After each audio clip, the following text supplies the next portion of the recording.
Joining us now with more, the man himself, Speaker of the House, Mike Johnson. Mr. Speaker, thank you for joining me. Hey, Kellyanne, Happy New Year, and congrats to Sean and Ainsley. It's exciting news. Absolutely. Sir, so to become Speaker again or to remain Speaker, it's not a matter of biology or chemistry or art, it's math. Do you have the votes?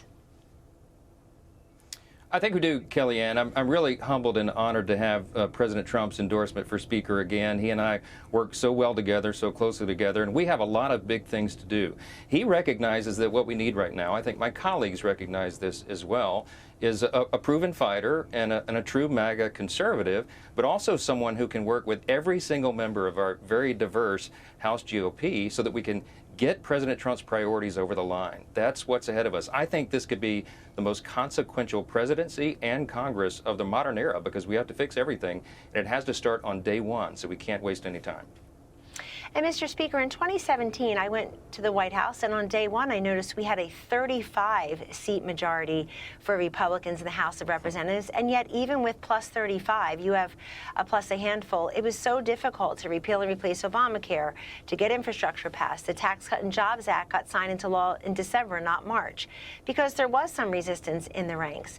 So it sounds like you have a handle on unifying a very diverse coalition. What do you think the first 3-4 major priorities for the America First agenda could actually pass the House and go to the Republican Senate majority first couple weeks?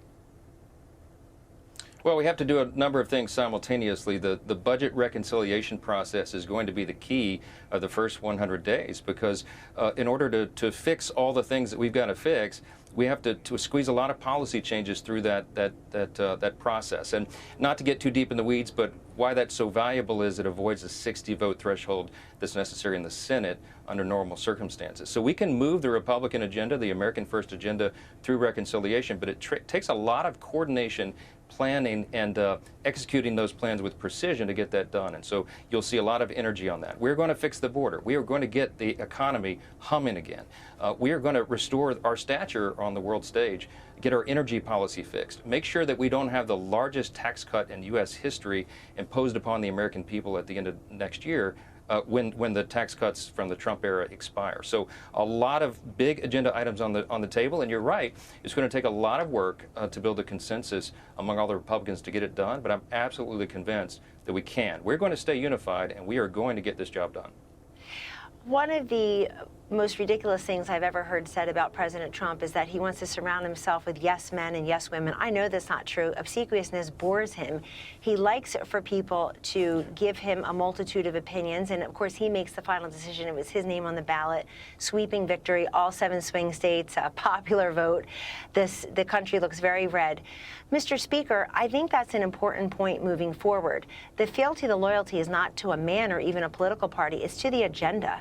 And so for some of those holdouts, for Thomas Massey, who said he's not going to vote for you, for Victoria Spartz, who gave you a list of demands today, for maybe Chip Roy, what do you say about the America First agenda to them that they can glom onto rather than be, I think, disruptors and interrupters to getting a lot of this great policy through that Americans are relying upon? Well, the 3 members you just named are all good friends of mine. I've spent a lot of time talking with each of them. I spoke with Victoria for about 45 minutes, about an hour and a half ago. I spoke with President Trump most recently about 15 minutes ago. We're in constant conversation about all this. I think that those members and all of them want to be a part of these solutions. They made big promises to their constituents in this campaign cycle, and we've got to deliver upon them now. It's the media and the left that wants to divide us and distract us. We can't fall into that trap. We've got to stay united, and if we do, we can bring about this America First agenda quickly and deliver for the American people so they see results very early in the year. We have a lot on our plate, but I'm confident we're going to be able to get it done. And I'm really grateful for the support across the spectrum in the House GOP and all the endorsements that have come forward. We're going to unite and get this thing done for the American people.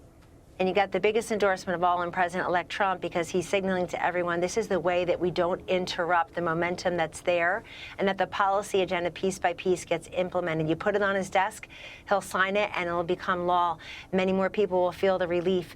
So, Mr. Speaker, in terms of energy independence, you mentioned that, in terms of border security, in terms of Tax Cut and Jobs Act, if those things don't happen, What do you see for the country? In other words, paint a bleak picture. If these things don't pass and people say it really doesn't matter who the president is, why does it matter if we have all three chambers now, if we have the House, the Senate, and the White House? Well, this is a great blessing for America to have unified government. When you have Republicans in charge of all three of those levers of power, will actually be able to move this agenda. President Trump spoke to the American people directly, and what he said resonated with them because it was common sense. It's restoring America's greatness. It's things that all of us agree with. And, you know, you saw a demographic shift in the election cycle, Kellyanne. Large numbers, large groups of people who had not traditionally been with the Republican Party, at least not in a long time, because they believe in those ideas and those principles. So now's our opportunity to do it. If we don't, then the country that we know and love will not long survive. I mean, this truly is kind of an existential moment for the country. People recognize that in the election cycle, and they gave President Donald J. Trump 77 million votes. It was a landslide, a mandate, and we have to execute upon that mandate now. Now's our time. The Republican Party, the America First movement is growing, and with that comes some growing pains, no doubt. You mentioned a couple of key constituencies. The media, maybe they want to break us apart. Maybe they want to divide and conquer. Do you see any John Fettermans in the House of Representatives, those Democratic elected officials like Senator John Fetterman, freshman member of Pennsylvania, who basically is making joyful noises about the America First agenda, giving President Trump a chance, recognizing that President Trump won his state of Pennsylvania handily this time? Any Democrats you think you could start peeling off to make a difference for their constituents and put partisan politics aside? Yeah, look, I hope so. I mean, our arms are open to anyone who wants to help us save the country. And these are policies, again, that are common sense, that the people favor. And I think a lot of our Democrat colleagues see that, as particularly those who are elected in close districts and swing districts. I think they want to be a part of these solutions. And when you're in an era of small majorities, which we have now, I mean, we'll have a 1 or 2, 3-seat majority at any given time this year. We're certainly open to bipartisanship and having Democrats come along to help us. I think we are going to attract some of those. I think some of them may even be wondering whether or not they should switch parties right now. So this is a great time for the Republican Party, not a great time to be a Democrat. They're in total disarray. They have no leader and they have no vision going forward. So this is a real moment for us, and we're going to deliver. Speaker Johnson, thank you so much. All the best. Happy, healthy New Year to Kelly and you. And since I'm a Philadelphia Eagles fan, I have a feeling I'll be in New Orleans for the Super Bowl rooting on my team. Thank you so much, Mr. Speaker. God bless you. We'll see you on January 3rd. Thanks, Kelly. Hey, Sean Hannity here. Hey, click here to subscribe to Fox News YouTube page and catch our hottest interviews and most compelling analysis. You will not get it anywhere else.